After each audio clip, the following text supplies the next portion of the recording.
I am rising from the dead to record this episode for you. If you were following me on Instagram last week, you know that I had a gnarly stomach bug, y'all. Like, oh my God. I haven't gotten sick since, what are we in? We're in October. Last time I was sick was very similar. It was a stomach bug back in February. And it's so interesting. Chris just said to me too, he's like, I think this is like the sickness, the only sickness like you get, which just is like, ugh, my gut has always been something that has been like an Achilles heel for me. I was a C-section baby. My mom always breastfed me for a couple months. Anyway, it's not what we're talking about. What we're talking about is I'm somewhat alive today, and I'm coming here to record for you because I don't miss a Tuesday or Friday episode, and this week would be no different. However, yesterday, thank God it wasn't a recording day because there's no motherfucking way I was recording a podcast yesterday. Like, I was dead to the world. It was, if you've had a stomach bug, if you know, you know. So anyway, I'm going to be answering one of your questions today that you submitted for the podcast, but I just wanted to do a little like general like chat for a second because obviously I had a stomach bug, like I just said. I've done episodes before on like what I did to like support myself and all of that with immune system. Like that's not what we're talking about today. I don't have the brain capacity to go into all of that right now, but I will tell you the one thing that I was able to put in my body yesterday and that I still today that literally is how I survived is instant hydration electrolyte. No, they are not sponsoring this episode. I'm not getting paid to talk about this. I do have a code for you, but when I tell you that this literally saved my life, I'm not even joking because obviously when you're shitting like I don't know, every 15 minutes for a few hours. And then it's like every hour. Like, by the way, if this is your first episode of the podcast, welcome. There's no such thing as TMI. I'm so glad you're here. Like, you're losing a lot of water, okay? And so I was sipping on my instant hydration. Obviously, I couldn't like chug anything, but I was like sipping on it throughout the morning. And then I'm like, all right, I finished that bottle. I'm like, let me try my other electrolyte. I also had Ultra Replenisher in the house. Well, that didn't go well. Clearly, I wasn't absorbing the hydration the way I needed to because I started drinking that. And that's when it was like every 10 minutes, I'm like, okay, we're peeling that back. We're sticking to the instant hydration because clearly that's what is actually hydrating me and allowing something to stay in my body. So that was a lifesaver. I take it all the time, every day anyway. I always am between instant hydration and live healthily. Those are my favorite electrolytes. I always recommend having it first thing in the morning, first thing you put in your body. It obviously helps hydrate you. It's going to help you poop more efficiently, which is going to help you get excess hormones and toxins and metabolic waste out of your body, which is going to help your cycle and your fertility. I also love it because it helps support your cortisol levels and your nervous system because your adrenals aren't having to pump out your cortisol first thing in the morning because naturally your cortisol is supposed to be high in the morning. When you're having an electrolyte that's helping hydrate you and it has the sodium and the potassium and all things that we need, it naturally helps raise your cortisol levels instead of your adrenals having to do it. So I just recommend having it every day, which I always do, but I really realized the effectiveness of it yesterday when my body was dying. So anyway, I'll put the links in the show notes if you want to try them out. Highly recommend. Raspberry is my favorite flavor. I also have lemon lime, which is that what I'm sipping on right now? I can't forget. Everything is just tasting the same at this point because I haven't eaten yet. Well, it's a lie. I had a 3/4 of a banana yesterday over the course of like a half an hour. I had like a little bowl of rice. And then this morning I tried having a little oatmeal. I had like a few bites. I was like, we're good. We're all set. Not ready yet. Hold on, let me see. Mm. Yeah, this is a lemon lime. It is actually really good. But I still would prefer the raspberry. But anyway, that's that update. Also, some people are going to hate this. Some people are going to love this. I obviously listen to the Life of a Showgirl. I mean, I feel like even if you don't like Taylor Swift, you're just like, what's the hype about? When I first started listening to it, I was like, oh, and I'm also like new to the Taylor Swift game. Like I really only started listening to her music regularly with Torture Poets Department. Um, anyway, so when I first started listening to some of the songs, I was like, oh, I don't like love the beginning. Then Wish List came, Wood came. I was like, oh, here's where it's at. Okay. And now I've listened to the album multiple times and now I love all of them. And I was texting my cousins about it because they've like they're Swifties, like to the max. And I'm like, I always have a song stuck in my head. Like, even if I haven't been listening to it, like there's always one song stuck in my head. It's like an earworm. I'm like, it's so crazy. So now we'll just text each other, like, okay, got Honey in my head. They're like, oh, I got Eldest Daughter in my head right now. Like, it is so wild. If you know, you know. I want to be like, what? I literally want to ask you right now, which one is stuck in your head at the moment? For me, Actually Romantic is stuck in my head at the moment. Anyway, so that's that. My favorites are Wishless and Wood. I mean, oh, so good. Okay, moving on. The question that I want to answer today that is going to be helpful for you is from Jess. And so if you didn't know, you could submit questions that I could answer for you on the podcast. I have a little form. You just fill it out. You put in your question. You could put your name. You don't even have to if you don't want to. It could be anonymous, but and I could answer it on the show. So that's what we're doing today, which I was so glad there was a good question in there because I'm like, I don't have the brain capacity to come up with a whole thing right now. So Jess says, since cervical mucus is so important, what is your opinion on the kegg tracker since it's measuring cervical mucus? Would you also say that things like Inito, mira are the equivalent of ovulation strips and shouldn't be taken seriously? I have kegg and Inito and neither of them line up, but kegg seems to be accurate for when I see cervical mucus, so I don't think I'm ovulating still. I just purchased the Mind Your Hormones method. Yay! After wanting to do it for so long, and I'm going to be full ass in it. I'm so excited. Also, PCS girl over here. Oh my God, Jess, let's fucking go. Welcome to the Mind Your Hormones method. Oh, so excited for you. Full ass in it. Let's go. Okay, I love this question so much. So I would definitely not say that Inito and mira and kegg are the equivalent of ovulation strips. What I will say is I've never used any of them. I've been approached by Inito many times to be an affiliate for them, but I'm like, I have to fully try your product for a while to actually know if I like it, to like endorse and support you, because I don't like any product I talk about. I only talk about it because I use it. I like it. I see benefits of it. I would never promote something just because I could get, commission on it, even if I don't like it or don't use it. So whenever I am talking about something, it's because I love it and I use it. I just don't do it just to do it. So that being said, I've never used any of these products. However, an LH strip is definitely, and like an ovulation strip is way less accurate than something like an Inito or a Mira would be, because they're really measuring more of your hormone levels in a different way. That would be a lot more accurate than just like peeing on an ovulation strip. So if you are going to use something like that, I would spend more of your time on something like an Inito than an ovulation strip.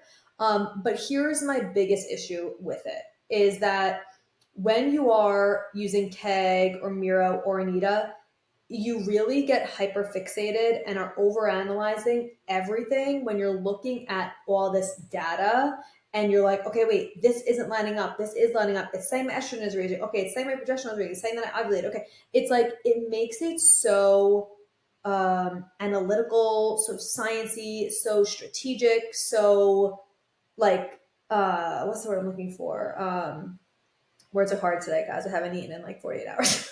Don't recommend, but there's no other option for me right now. Anyway, it makes it so like controlled, I guess. That's not the right word, but you know what I'm saying. Like, I just feel like it makes you very distracted and you're focusing on parts of your try to conceive journey that aren't actually moving the needle forward for you, right? So if you're someone where you're saying right now, Jess, you're like, I don't think I'm ovulating still. You like tracking all these things every week, tracking with the cervical mucus, tracking all these things. It's like, it's just making you hyper fixating on that instead of zooming out and being like, okay, I'm not ovulating. What do I actually need to be doing in my nutrition and my lifestyle and my supplementation to actually help me ovulate? Now, Jess, I'm not really speaking to you because you just joined the Mind Your Hormones method, which is the best thing you could do if you're not ovulating. So like, you're on the right path. I'm so excited for you. But for everybody listening to this, because this is going to apply to so many of you who are doing all these tracking things, when we're tracking so many things like that, and don't get it twisted, this is not me telling you not to track your cervical mucus and not to track your basal temperature. It is so important that we're doing that, to know that we are approaching ovulation. Like, right when you're seeing that raw egg white consistency cervical mucus, that wet, slippery cervical mucus, that's when you need to have sex so that you can actually get pregnant, right? Every other day from when you start seeing the cervical mucus. And then, of course, tracking your basal temperature to confirm that you ovulated, right? Those are the two things I always recommend tracking.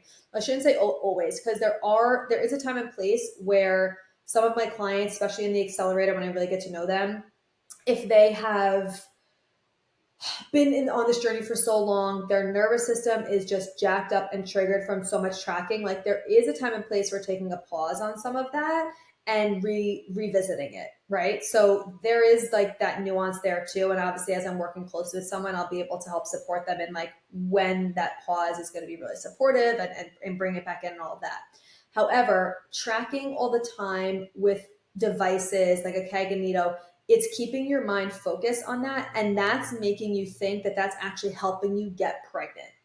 Whereas your attention and your energy would be so much better spent on zooming out and looking at, okay, how am I fueling my body in the morning? Am I making sure that I'm eating within 60 to 90 minutes of waking up? Am I making sure I'm having 30 grams of protein, at least 2 tablespoons of a healthy fat, and tons of fiber with every single meal? Well, specifically 30 grams of protein with breakfast, right? Am I going too long between meals? Maybe it's been 5 hours since I've eaten. Let's focus on that instead of focusing on you using your Inito or your kegg or your ovulation strip or whatever.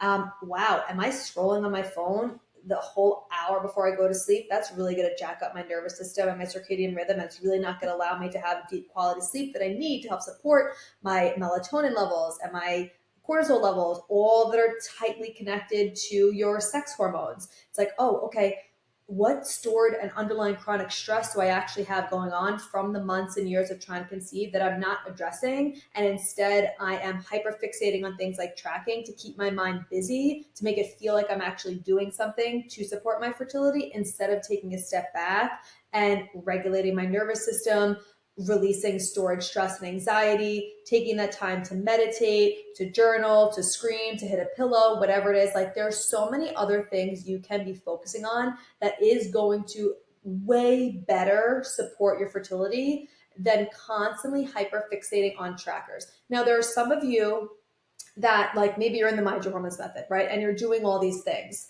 or you're in the accelerator and we're like, okay, I just want to get like a good, better, clear picture of where your hormone levels are at, where things are at with your cervical mucus, whatever. Yeah, let's try it out. Let's try the kegg out. Let's try the Inito out, just to like for like a curiosity lens of like, oh, where are things at? How are things going? Let's see what it's saying. But it's not something that you are hyper fixated on. It's not something that is distracting you from the real work that's required for your fertility to change on a cellular level. This is just giving you an insight into what could be happening with your hormone levels, but no matter what is happening with them, you are still always going to have to support the systems in your body that actually impact every single hormone in your body, right? So whether your needle comes back and it's saying that your progesterone levels are low or your LH is low, your estrogen, whatever it is, right? It's like, okay, well, where is that coming from? Like great insight, great info. Well, why is it low? Well, there's something in your body that's causing it to be low. Okay, what could be impacting that? Let's go down to, because again, the low progesterone, low estrogen, high estrogen, whatever it is not the root cause of the issue. It is what's causing those hormones to be off. That is the root cause of the issue. So we have to go down to the human, every single person. This is why everyone's like, oh, it needs like a specific individualized plan. Yes, there's of course a time and place for that, which obviously I do that in the accelerator. But prior to even needing a personalized plan, you first have to know how the human body works. And every single human, every person listening to this right now, and every person who's not listening to this, has blood sugar regulation that needs to be in place, has a nervous system that needs to be regulated, has nutrient density that needs to, or nutrient deficiencies likely, that need to be supported so that you can have nutrient density so your cells and your, the functioning of your hormones, the firing of everything can actually be working properly. So you can actually ovulate, you can have good egg quality, low inflammation, like all the things. Every single person listening to this needs to be able to have a functioning, high functioning gut and liver for your detoxification so that we are recirculating hormones back into the body. We're able to expel excess hormones and toxins and metabolic waste. Like all of that has to be in place regardless. And those are the systems in your body that are directly affecting every single hormone in your body. They're directly connected to it. So that is where the focus really needs to be. And that's where the change is actually going to happen with your hormone levels. And so if you want to use some of these trackers to see if what you're doing in the Mind Your Hormones method and the changes that you're actually making are working and you're seeing a change, whatever, cool. But if you're noticing that it's something that you're hyper fixating on, that you are putting a lot of your time and attention on, you're like maybe scrolling at night, thinking for like the next tracker, which better, comparing them. Okay, let me look for another hack. Let me try this. That is so common. I bet you every single person who's listening to this, who's been trying to conceive, has scrolled on their phone for hours at night. And I'm not saying like, oh my God, like you can't believe you did that. Like we've all done this, right? But it's like, this is the stuff we actually have to look at. Like instead of putting that focus there and getting distracted and adding stress to your already stressful trying to conceive journey, we don't need to add more stress to it. There's chronic underlying stress that's happening just from the nature of trying to conceive for however long you maybe have been trying to conceive, and just the nature of life in this current world. Like we have to really be strategic about that or honest about that, of like, there's so much chronic underlying stress, and you have to be really honest with yourself of what things are adding to that chronic underlying stress. Like, are these trackers really adding to it? Or like, are they taking away from your life, or are they adding to it? Are they adding to the chronic underlying stress, or are they reducing your stress? Like, I want you to ask yourself these questions when you are adding another tracker, adding another hack, doing another thing. It's like, are these actually adding to the chronic stress that you have with trying to conceive, or is it taking it away?